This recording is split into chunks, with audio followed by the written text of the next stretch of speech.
من المؤمنین رجال، اسی ٹکڑے پہ ٹھہر جاتے ہیں۔ مومن کی جمع ہے مومنین، مومن خود مذکر ہے، مومن یعنی مذکر، مومنین اس کی جمع ہے، مؤنث کیا ہے؟ مؤمنہ، اور مؤمنات اس کی جمع ہے۔ تو یہاں مومنین ہے، اگرچہ اس خطاب مومنین میں مومنات بھی شامل ہیں، وہ ایک الگ بحث ہے کس اعتبار سے شامل ہیں، مگر خود اصل زبان کے لحاظ سے مومن مذکر ہے، مرد ہے، اس کی جمع ہے مومنین۔ اب آیت کا کیا مفہوم ہوا؟ من المؤمنین رجال، مؤمنین میں سے کچھ مرد ہوتے ہیں۔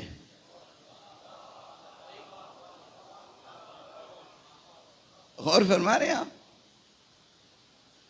مومنین میں سے کچھ مرد ہوتے ہیں، کیا قیامت کا خطاب ہے؟ کس بات کی طرف اشارہ ہے؟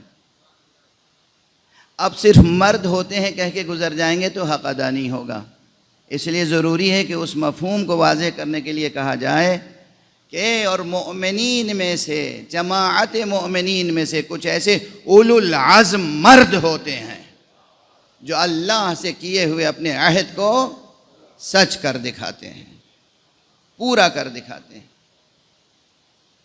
اچھا، یہ مومنین اور رجال، اس کا فرق جو ہے اگر آسانی سے آپ کو فرہنگ اعضاء میں تلاش کرنا ہو تو آپ کے لیے بہت آسان ہے کہ لوگوں کی بھیڑ میں مرد کو کیسے پہچانا جائے۔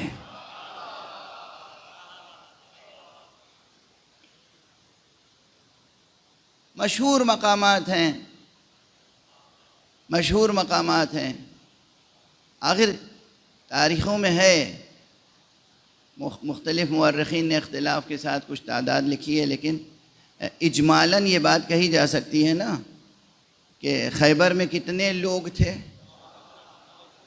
تھا نا، ایک بڑا مجمع تھا،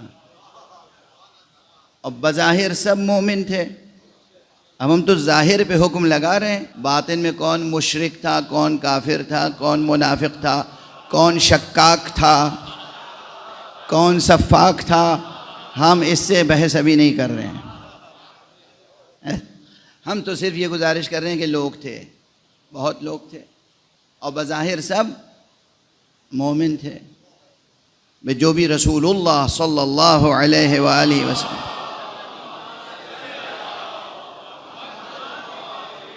کے ساتھ گیا تھا وہ بظاہر مومن ہی تو تھا۔ اب بظاہر تو مجبوراً کہنا ہی پڑے گا، یہ آپ بظاہر کی قید و یہ شرط و یہ تعبیر حذف نہیں کرا سکتے، بظاہر مومن تھے۔ اچھا، اتنا بڑا مجمع تھا اور اس میں ایک سے ایک بظاہر حوصلہ مند بھی تھے۔ بھئی اتنے حوصلہ مند تو تھے کہ بغیر رسول کے حکم کے، بغیر رسول کے اذن کے، بغیر رسول کے اجازت کے علم لے کے جاتے تھے۔ یہ حوصلہ چاہیے نا، اس کے لیے ہمت چاہیے، حوصلہ چاہیے، جرأت چاہیے، جسارت چاہیے۔ علم لیا اور آگے بڑھے اور واپس آ گئے۔ آپ سب حضرات، یہ سب تاریخ کے یہ سبق تو آپ کو نو کے زبان ہیں، ازبر ہیں، یاد ہیں، بلکہ پلکوں پہ سجے ہوئے منظر ہیں۔ گئے اور واپس آ گئے، گئے اور واپس آ گئے۔ سردار فوج کو الزام دے رہے ہیں اور فوج سردار کو الزام دے رہی ہے۔ انہوں نے کہا فوج ہی واپس آ گئی تو ہم کیا کرتے؟ فوج کہہ رہی ہے کہ یہ سردار تھے، یہی واپس آ گئے تو ہم کیا کرتے؟ یہ سب ہوتا رہا اور کئی دنوں تک ہوتا رہا۔ اب یہ گویا ایک منظر ہے لوگوں کا، ان لوگوں کا جن پہ کلمہ مومنین کا اطلاق ہو سکتا ہے ظاہراً، لیکن جب کئی دن گزر گئے اور یہ بات خاطر عاطر حضرت عصمت مآب، رسالت مآب، ختمی مآب صلی اللہ علیہ وآلہ وسلم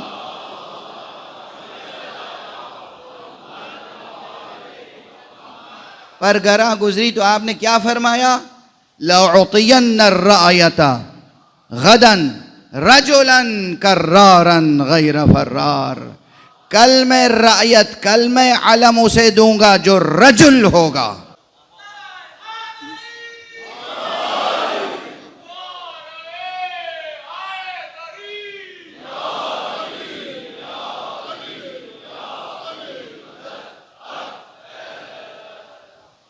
اب اگر یہ منظر پیش نظر،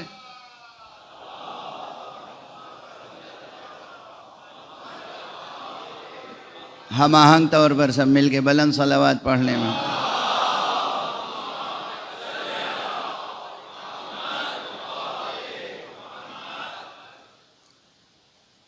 اب یہ پیش نظر ہے آپ کے تاریخی واقعہ، لو اعطین الرأیۃ غدا۔ اچھا، یہ اتنی صحیح حدیث ہے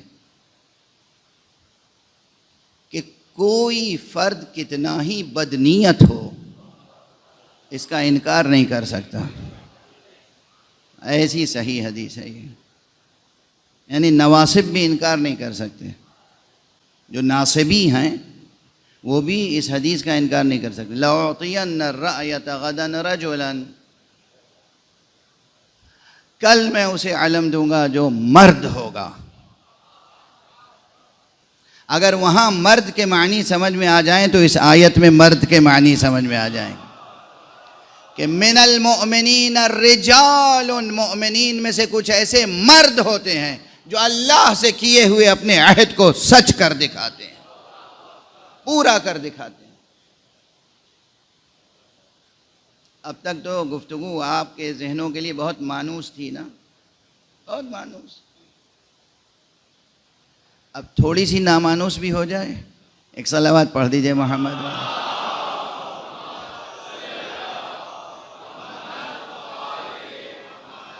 ایک اور صلوات پڑھ دیجئے۔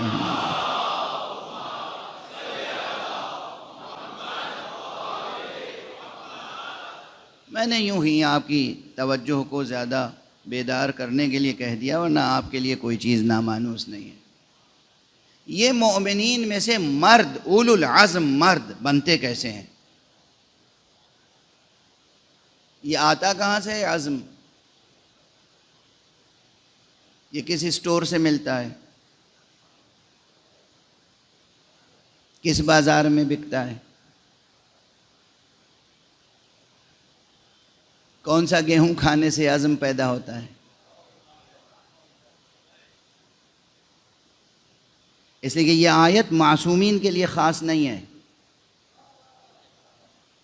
خاص بات یہ توجہ دلانی تھی کہ معلوم آیت پڑھی اور بس مولا علی کا تذکرہ ہوا، مولا حسن کا تذکرہ ہوا، مولا حسین کا تذکرہ ہوا اور بات ختم ہو گئی۔ ارے وہ معصوم ہیں، وہ حجت خدا ہیں، وہ انسان کامل ہیں۔ اس آیت میں تو قیامت تک آنے والے انسانوں کے لیے پیغام ہے۔ یعنی جب آپ حضرات سنتے ہیں آیت اور آیت کا مطلب، تو ہمیشہ ذہن، یا اگر فضیلت کی بات ہے تو معصوم تک گیا ذہن، اور اگر کہیں تنقید ہے، تنبیہ ہے، تو دشمنوں کی طرف گیا ذہن۔ اپنی طرف ذہن کب جائے گا؟ آپ اپنے دل کا چراغ کب روشن کریں گے؟ اپنے ذہن کا فانوس کب روشن ہوگا؟ غور فرما رہے ہیں آپ اور آپ کی ذریت، آپ اور آپ کی نسل، آپ اور آپ کا کنبہ، یعنی جب بھی فضائل کی بات ہوئی تو اہل بیت تک ذہن گیا، اور نقائص کی بات ہوئی تو دشمنوں تک ذہن گیا۔ ہماری تربیت کب ہوگی؟ اور ہماری تربیت میں ہماری نیت اور ہمارا ارادہ اور ہمارا عزم اور ہمارا شعور اور ہمارا ادراک شریک ہوگا براہ راست یا نہیں؟ ہمیشہ فرشتے آ کے آپ کو لوریاں دیں گے اور آپ کے جھولے جھلائیں گے؟ فرشتے آ کر آپ کی تربیت کریں گے؟ فرشتے آ کے آپ کے بچوں کو عزم عطا کر دیں گے؟ جیسے نبی کے اوپر وحی آتی ہے، ایسے ہی آپ میں سے کسی ایک پر، کسی بچے پر ایک کوئی خاص نور آ جائے گا اور وہ پرعزم ہو جائے گا۔ اللہ یہ چاہتا ہے؟ اللہ یہ چاہتا ہے؟ ہرگز نہیں۔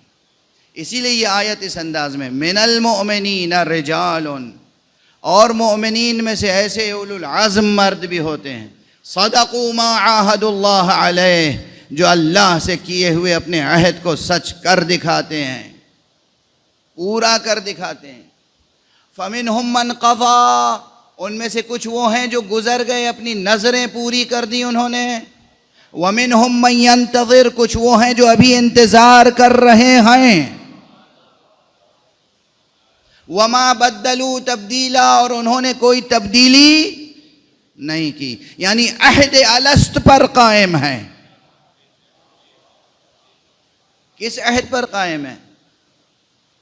وہ جو روز الست عہد لیا گیا تھا، الست بربکم، کیا میں تمہارا رب نہیں ہوں، اس عہد پر قائم ہیں. اور ہمارے یہاں اب سب سے بڑی بات، اب آپ حضرات تو مانوس ہیں نا شعر و ادب کی زبان سے، تو پھر مثال دوں کہ یہ عزم کہاں سے پیدا ہوتا ہے، یہ عزم کہاں سے پیدا ہوتا ہے، اللہ کیا چاہتا ہے، رسول کیا چاہتے ہیں، اہل بیت کیا چاہتے ہیں. غالب کا ایک شعر ہے جس کا ایک مصرع بہت دل آویز ہے اور دوسرا مصرع ایسا ہے جو ممبر پہ پڑھنا نہیں چاہیے، مگر میں پڑھ دوں گا. جب کہہ دیا پڑھنا نہیں چاہیے تو معذرت ہو گئی. بہت سی باتیں معذرت کے ساتھ کہتے ہیں، نہیں کہتے ہیں لوگ، لیکن وہ تعبیر ادبی ہے، مثال ادبی ہے، اس لیے عرض کر رہا ہوں، آپ مفہوم سمجھ لیں گے. غالب نے کہا ہے کہ وفاداری بشرط استواری اصل ایمان ہے. وفاداری بشرط استواری اصل ایمان ہے. مرے بت خانے میں تو کعبے میں گاڑو برہمن کو. یہ دوسرا مصرع میں پڑھنا نہیں چاہ رہا تھا، مگر بہرحال ایک ادبی تعبیر ہے. شاعر اپنی شوخی کے ساتھ، اپنے مخصوص اسلوب کے ساتھ کچھ کہتا ہے.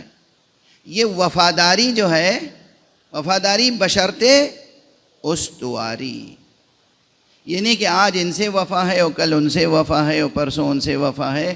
یہ وفاداریاں بدلتی رہیں تو اسے وفا نہیں کہتے اصلاً، اسے وفا نہیں کہتے اصلاً. وفا یہ ہے کہ ایک کو مان لیا تو مان لیا. اب ایک بات عرض کروں، محبت کا مزاج بھی یہی ہے. محبت جس سے ہو گئی ہو گئی، وفاداری جس سے نبھانی ہے نبھانی ہے. اب میں فطرت کی زبان میں ایک پیغام دے رہا ہوں، شریعت کی بات بات میں آئے گی. گویا محبت کی اور وفا کی اصل حقیقت یہ ہے کہ جس سے ہو گئی ہو گئی، وہ اپنے معشوق کے علاوہ کسی اور کو برداشت نہیں کرتی. محبت اپنے معشوق کے علاوہ کسی کو برداشت نہ کرنا فطرت میں ہے. معشوق سے عشق ہی تولا ہے، اور معشوق کے علاوہ کسی کو برداشت نہ کرنا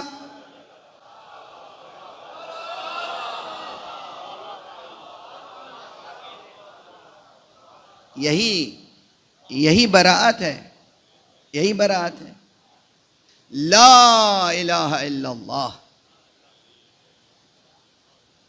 لا الہ الا اللہ. دیکھیے محبت، وفا، اس میں حصر کا مفہوم پہلے شامل ہوتا ہے، بعد میں نہیں. یہ نہیں کہ ہم نے آپ کو مان لیا اور آپ کے ساتھ ساتھ بہت سے لوگوں کو مانا اور پھر دھیرے دھیرے دھیرے آپ کو آزماتے گئے اور پھر اس منزل پہ پہنچے گئے، نہیں بس آپ ہی ہیں، آپ کے علاوہ کوئی نہیں ہے.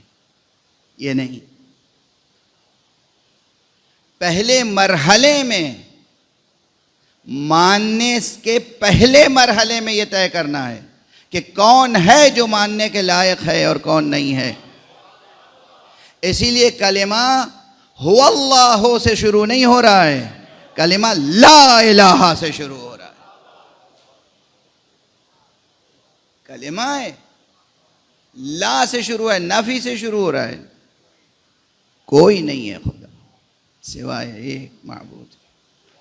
تو بنیاد توحید، بنیاد محبت، بنیاد عشق، بنیاد وفا یہ ہے کہ پہلے شناخت کر لی جائے کون ہے جس پر یہ گوہر جان نثار کیا جا سکتا ہے، اور بس پھر اس کے ہو رہے ہیں، اس کے ہو رہے ہیں. یہ ہے شرط وفا، یہ ہے شرط وفا. اچھا یہ شرط وفا جو ہے یہ اسی لیے فطری حوالے دے رہا ہوں، شرعی حوالے و آیات تو آیت پڑھ دی ہے، اسی آیت کے ضمن میں تو گفتگو ہو رہی ہے. کہ یہ وفا، یہ ثبات قدم، یہ عزم، اولو العزمی جسے کہتے ہیں، یہ کہیں کسی بازار سے نہیں ملے گی. یہ تو آپ کو خود پیدا کرنی ہے، یہ آپ کو خود پیدا کرنی ہے. ہاں یہ بات یہاں پہ آپ ذرا اپنی خلاقیت کو ڈسکور کریں پہلے. کیا عرض کر رہا ہوں میں؟ آپ اپنی کریٹیوٹی، اپنی تخلیقی صلاحیت، اپنی خلاقیت کو پہلے ڈسکور کریں، درک کریں، دریافت کریں، پھر اسے پروان چڑھائیں. اللہ سبحانہ و تعالی نے آپ کو بہت سی صلاحیتیں عطا کی اور خود اپنا لقب کیا رکھا؟ احسن الخالقین. وہ بہترین ہے، وہ بہترین خالق ہے. یعنی اس کے علاوہ بھی خالق ہیں. کس معنی میں خالق ہیں؟ یہ جو اس کے علاوہ خالق ہیں وہ کس معنی میں خالق ہیں؟ ابھی میں معصومین کی بات نہیں کر رہا ہوں، ابھی میں آپ میں سے ہر ایک کے اندر چھپے ہوئے ایک خالق کو بیدار کرنا چاہتا ہوں. آپ میں سے ہر ایک کی تخلیقی صلاحیتیں اللہ نے عطا کی ہیں. اور کس لیے عطا کی ہیں؟ ہم نے اتنی حسین کائنات بنائی، اتنی عظیم کائنات بنائی. تم کو اس کائنات میں سب سے حسین بنایا، سب سے عظیم بنایا انسان. تمہیں ہم نے بے پناہ صلاحیتیں دیں اور ان صلاحیتوں کو دے کے ہم نے تمہیں فریضہ کیا سونپا، وظیفہ کیا سونپا، طلب کیا کیا تم سے؟ کہ تم اللہ کی خاطر سے حسن عمل تخلیق کرو.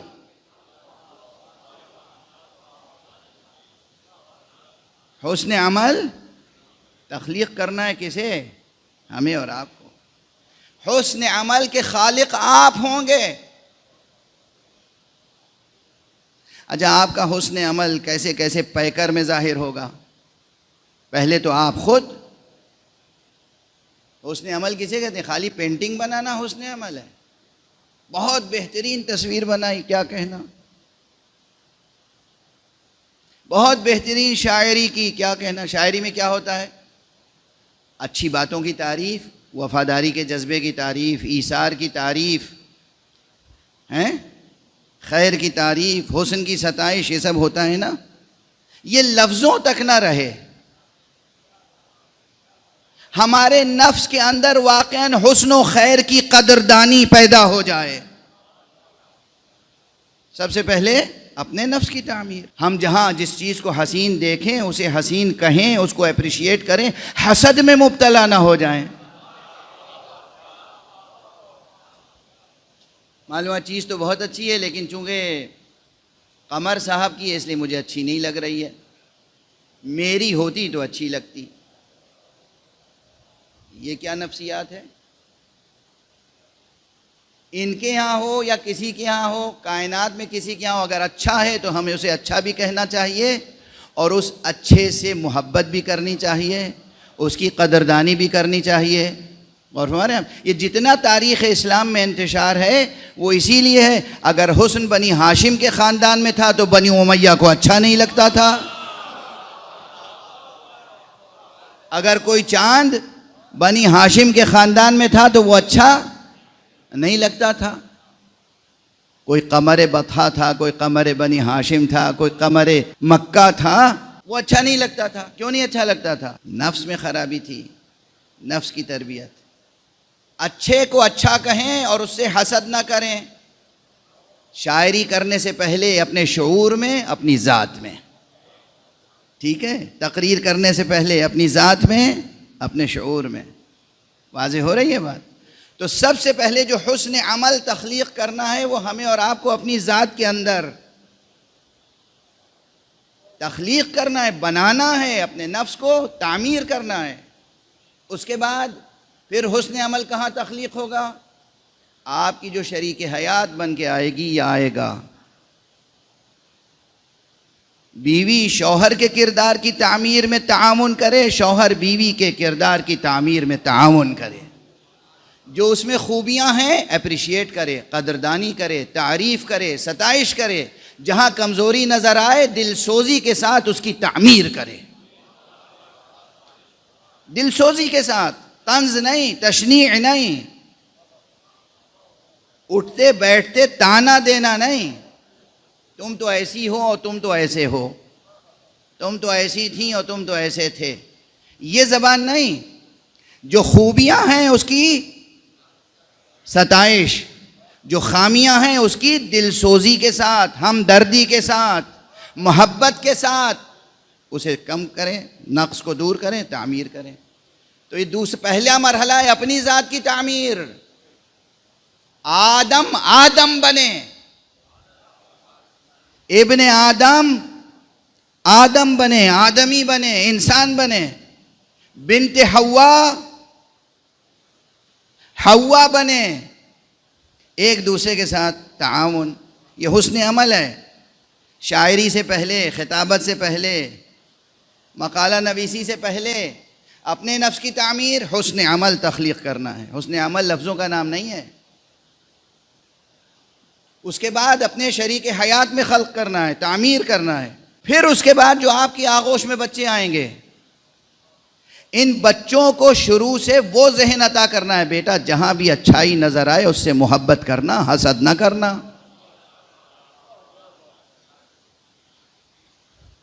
بیٹا علم حاصل کرنا تو خدا کے لیے حاصل کرنا، پیسے کی فکر نہ کرنا، رازق خدا ہے، تمہیں علم حاصل کرنا ہے۔ اب یہ معمولی بات آپ سمجھ رہے ہیں؟ یہ اتنی بڑی انقلابی بات ہے کہ ساری آج کی دنیا ایک طرف اور یہ بات ایک طرف، اس لیے کہ